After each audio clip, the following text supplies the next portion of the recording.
A hot laptop isn't just uncomfortable in your lap.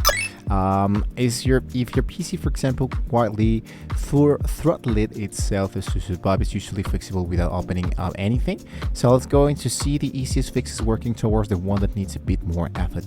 First of all, it's going to be really important to check your surface and the flow. What I love to do is to check out the kind of computer that I currently have in order for making this specific process, because there are computers that, depending into what's the actual manufacturer, there are a few requirements that you must do in order for checking out the overheating.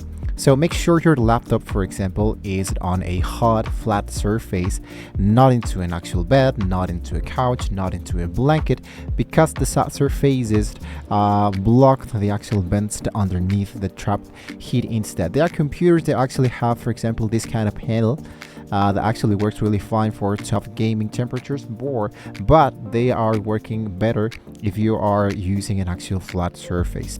So you want to check that nothing is blocking the intake, the exhaust vents, and the actual case. So you check that a specific element. Now, to clean out the actual dust, you can power up your PC completely and unplugged it in. Go for here, let's go for shut completely down.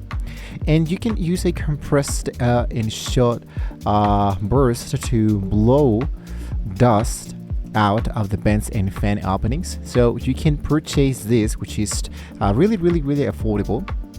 And they also comes with this specific tiny corrector for compressing your actual computer. They can be helping you, of course, to build up dust. Is one of the single biggest causes of the overheating over time. So you want to use this really small tin that is really affordable, that you can purchase almost everywhere, and you can do that with your actual computer. So this is the second the next step that you can do inside your computer is to close all the background resource host. So when you go directly into your computer and the Windows and you go for the task manager, you can go for the right click into the home taskbar. Here you go for task manager, right? Here you want to go and close anything demanding that you're not actively using. So here you wanted to go for processes, you go for the CPU, and you want to look out for applications that you're not using in order for deleting those and make this process working really fine. So then what you can do is to check, for example, your power and your thermal settings, which is something really important with all the PCs. For this, you wanted to go for your own settings. And inside there, you wanted to go for the system, and inside the system, you go for the power and switch to the balanced and power your saver mode instead of the best performance if you're not doing anything demanding. So you want to be focusing and check out all of this information in order for making your computer not overheating. Also, for example, if you're having, for example, like an Asus, for example, they have, for example, the I believe it's called the Armory Crate, which can help us to check out more ways of how we can bend your CPU and your GPU. You want to try that out and make this process to work a little bit much more smoother. Something else that we can do next is the update our drivers. So if you go, for example, once again, instead of the task manager, you want to look out for the actual that says device manager.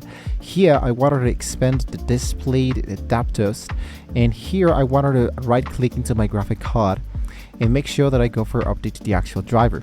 So the last thing I can suggest to you, this is one of the latest resources, is to use a cooling pad. For example, if you're into a laptop, and this happens often, a simple cooling pad can be helping out for these elements, which is building in fans, sits underneath and noticeable drops your temperature during longer seasons, and it can be helping and improving your computer work a little bit much more.